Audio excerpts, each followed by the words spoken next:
न जाए, उस हरि के गुण को लिखा नहीं जा सकता। लिखने वाला थक सकता है, सारे कागज समाप्त हो सकते हैं, फिर भी हरि का गुण लिखा नहीं जा सकता। यह संत जो है, इसी काम में संत हंस गुण गहे पद पहरी वार विकार। संत को जीवन में ऊंचाई पर पहुंचने के लिए गुणों को धारण करते जाता है और अनुशासन, समर्पण, संकल्प और इच्छा के साथ नींबू को नींबू के शरबत में बदलते जाता है और अपने जीवन की ऊंचाइयों पर पहुंचते जाता है। तो इस तरह से ये सारा संसार, सारा ब्रह्मांड जो इतना व्यापक है, आदमी की कल्पना की सोच से भी परे है, उस ब्रह्मांड का करतार के गुणों को यदि कोई लिखने जाए तो सब धरती कागज करूं, लेखन सब मनराई, सात समुद्र की मसी करूं, हरि गुण लिखा न जाए। और इसी को कहा गया है, सारद शेष महेश विधि, आगम निगम पुराण, नेति नेति कही जासु गुण, करहि निरंतर गान। ऐसी स्थिति में संत के लिए व्यापकता का मार्ग खुला है, संत के लिए फर्श से अर्श पर पहुंचने का मार्ग खुला है।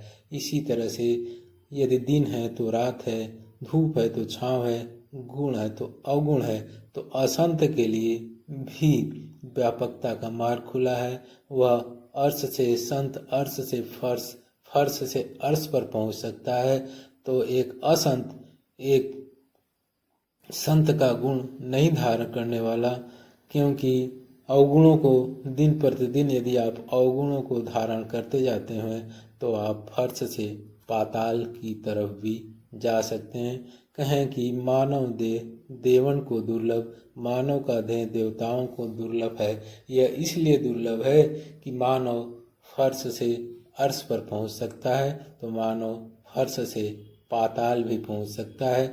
दोनों में पहुंचने में बहुत ज़्यादा अंतर नहीं है, सिर्फ दिशा का अंतर है। अगर आप अपने इस जीवन रूपी शरीर में गुणों को धारण करते जाते हैं तो आप आसमान में फर्श से अर्श पर पहुंच सकते हैं, और यदि आप अवगुणों को धारण करते जाते हैं तो फर्श से एकदम से पाताल में भी पहुंच सकते हैं। ये चॉइस का खेल है, यह जीवन की यात्रा चॉइस की यात्रा है।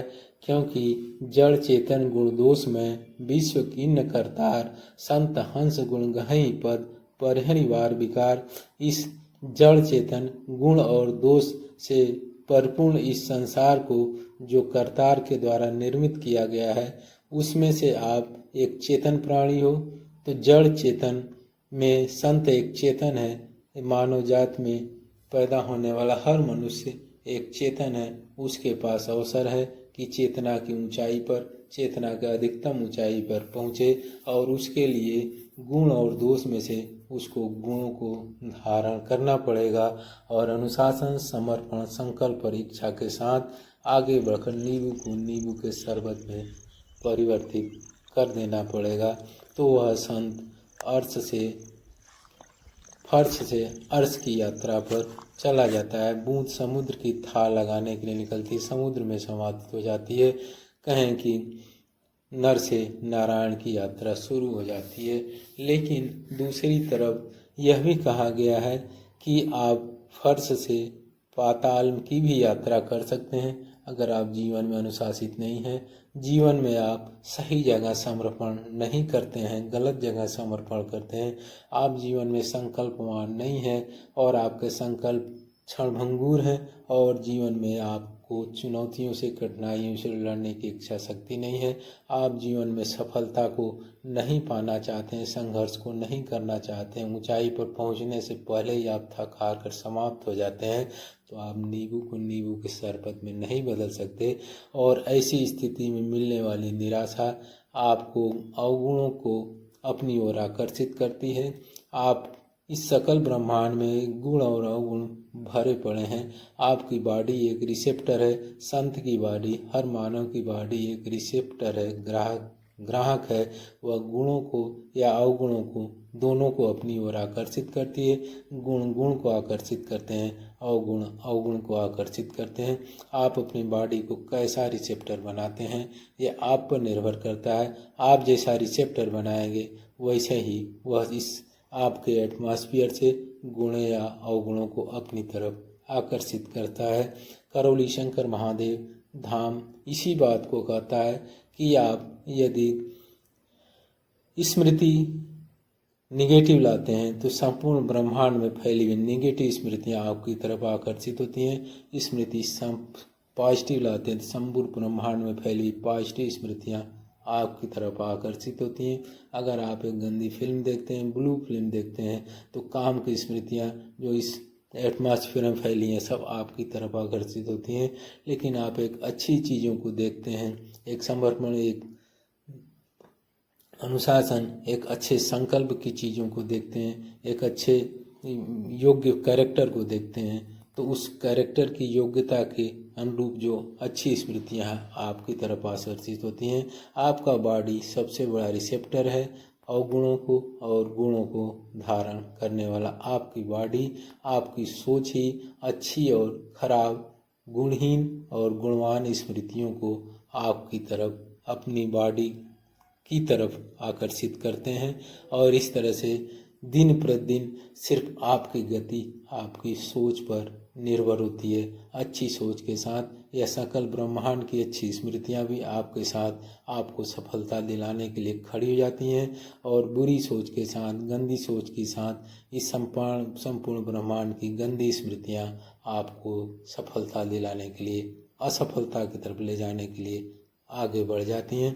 और ये स्मृतियाँ ही आगे आपका यह शरीर, आपका यह बॉडी जो स्मृतियों का रिसेप्टर है, स्मृतियों का कोष है, वह अच्छी स्मृतियों के साथ ऊंचाई की तरफ बढ़ जाता है और आपकी फर्श से अर्श की यात्रा शुरू हो जाती है। और आपका बॉडी यदि गंदी स्मृतियों को रिसेप्ट करता है जो आपके द्वारा ही किया जाता है, तो वह आपकी यात्रा फर्श से पाताल की तरफ होती है। इसीलिए फर्श से अर्श की यात्रा मानव को देवता की यात्रा है, फर्श से पाताल की यात्रा मानव को देवता की जगह राक्षस बनने की यात्रा है। ये दोनों यात्राएं आप पर निर्भर करती हैं। इस दोनों यात्राओं में धर्म का कोई योगदान नहीं है। धर्म सिर्फ इतना ही कह रहा है कि आप, जो धर्म आपको अपना गुलाम बनाता है वह धर्म नहीं हो सकता है। धर्म फ्रीडम देता है, धर्म सोच की स्वतंत्रता देता है, धर्म आपके जीवन को ऊंचाई पर ले जाने का मार्ग बतलाता है। और जो धर्म आपको गुलाम बनाता है उस धर्म की पुस्तकों को उठाकर हिंद महासागर में डुबो दो। जो आपको अपना गुलाम बनाता है, कोई भी देश, कोई भी पुस्तक, कोई भी नियम, कोई भी चीज़ें जो आपको गुलाम बनाती हैं, आपके सोचने की स्वतंत्रता को बाधित करती हैं, आप उन चीज़ों को, उन पुस्तकों को, उन धार्मिक पुस्तकों को आप हिंद महासागर की गहराइयों में दफन कर दें। क्योंकि आपके जीवन की यात्रा, फर्श से अर्श की यात्रा, फर्श से पाताल की यात्रा, वह नितांत ही वैज्ञानिक यात्रा है। आप गुणों को धारण करते हैं तो अपने आप फर्श से अर्श पर पहुंच जाते हैं, अवगुणों को धारण करते हैं तो फर्श से पाताल में पहुंच जाते हैं। जड़ चेतन में गुण दोष में विश्व कीन्ह करतार, संत हंस गुण गहई पद परिहरि वार विकार। आपको हंस बनना है। इस जगत में आए हुए सभी मनुष्य, सभी मानव संत हैं। संत वह जो है वह हंस के समान है, जो नीर क्षीर को अलग करके क्षीर को अपने अंदर समाहित करता है। सच बात तो यह जो गुण और अवगुण से भरे हुए इस संसार में गुणों को अपनी ओर आकर्षित करता है।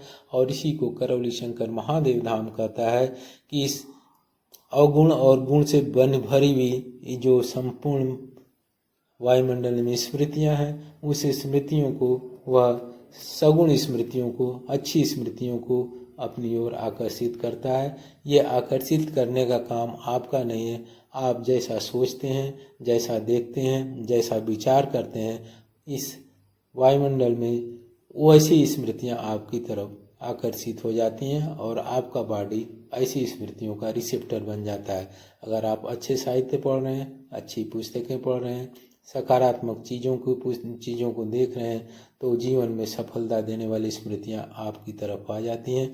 और यदि गंदे साहित्य पढ़ रहे हैं, गंदी पुस्तकें पढ़ रहे हैं, ईर्ष्या जलन की भावना को बढ़ाने वाले, काम की भावना को बढ़ाने वाले, दुश्मनी की भावना को बढ़ाने वाले, लोगों को बर्बाद कर देने वाली भावना को बढ़ाने वाली दृश्यों को देख रहे हैं, स्थितियों को अपने अंदर ला रहे हैं, अपनी सोच में ला रहे हैं, तो ऐसी स्मृतियाँ वायुमंडल से आपकी तरफ बढ़ जाती है। एक चिंगारी संपूर्ण शहर को जला के खाक कर देती है। ऐसे ही आपके मस्तिष्क में उठी हुई स्मृतियों से संबंधित चिंगारी आपके मस्तिष्क में उठी हुई गुण दोष से संबंधित एक बिंदु वायुमंडल से उसी तरह के गुण दोष को अपनी ओर आकर्षित करता है। यहाँ धर्म का क्या मतलब है?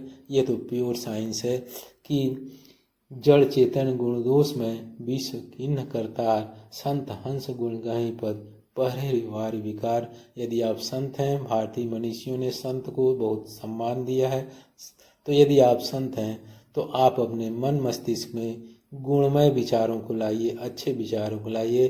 बाकी प्रकृति अपने वायुमंडल से उन चीज़ों को परिपूर्ण कर देगी और आप फर्श से अर्श की यात्रा पर निकल जाएंगे। लेकिन फर्श से पाताल की यात्रा पर जाने के लिए भी आपको स्वतंत्रता है। यदि आप बुरे विचारों को, गंदी चीज़ों को अपने मन मस्तिष्क में लाते हैं तो वायुमंडल ऐसी चीज़ों को भी आपके अंदर भर देता है। आप ऐसी चीज़ों के खजाना हो जाते हैं और आप फिर अनुशासित की जगह अनुशासन में हो जाते हैं, उच्छृंखलित हो जाते हैं, समर्पण की जगह असमर्पण हो जाते हैं, गंदी जगह समर्पित कर देते हैं अपने को।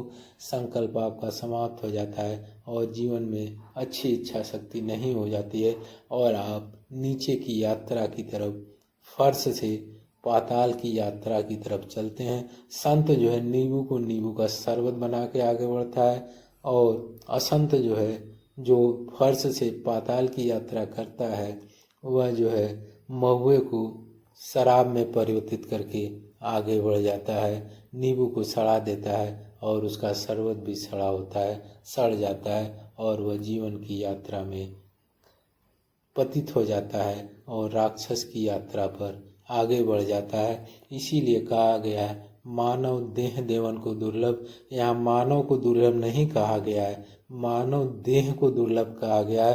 करौली शंकर महादेव इसी बात को कहते हैं कि मानव का देह, यहाँ पर देह की बात है, मानव की बात नहीं है।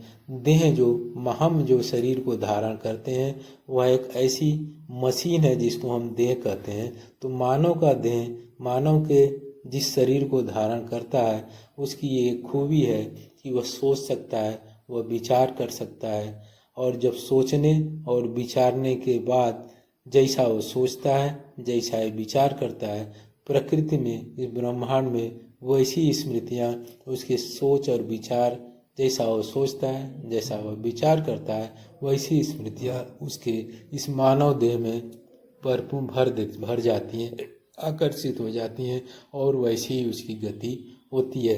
अन्य किसी जीव जंतु में ज़्यादा सोचने विचारने की क्षमता नहीं है, इसलिए वह अपनी यात्रा को ऊंचाई पर ले जाने में असहाय है, असमर्थ है। लेकिन मानव अपनी यात्रा को बहुत ही ऊंचाई पर ले जा सकता है। और जहाँ तक कि कहा गया है जड़ चेतन गुण दोष में विश्व किन्न करतार, संत हंस गुण गहि पद परिहरि वारि विकार। और शारद शेष महेश विधि आगम निगम पुराण नीति नीति कहीं जासु गुण करहि निरंतर गान। जिसका कहते हैं कि जिसके गुणों को गाया नहीं जा सकता, इतने गुण हैं कि सब धरती कागज करूं, लेखन सब बन राई, सात समुद्र की मसी करूं, गुरु गुण लिखा न, सात समुद्र की मसी करूं, हरि गुण लिखा न जाए। तो वह हरि जो जिसका यह संपूर्ण ब्रह्मांडी शरीर है, उसमें सूक्ष्म और असूक्ष्म, तरल और ठोस सभी तरह की व्यापकताएं हैं, सभी तरह की संभावनाएं हैं और सभी तरह की वस्तुएं मौजूद हैं। आपका मस्तिष्क आपकी बॉडी सूक्ष्म और तरल दो चीज़ों से बना है। जो आँख से दिखाई देता है वह बॉडी सूक्ष्म है, वह बॉडी स्थूल है, और जो आँख से नहीं दिखाई देता वह सूक्ष्म है, और वो सूक्ष्म ही इस स्थूल को चलाता है। सूक्ष्म जगत ही इस स्थूल जगत को चला रहा है। सूक्ष्म जगत पर यदि मानव को नियंत्रण करना है, मानव को प्रोग्रेस करना है, तो सूक्ष्म जगत से पर उसको नियंत्रण करना होगा। और ऐसी स्थिति में मानव को अपने इस जीवन की यात्रा को ऊंचाई पर ले जाना है, तो सूक्ष्म जगत में उपस्थित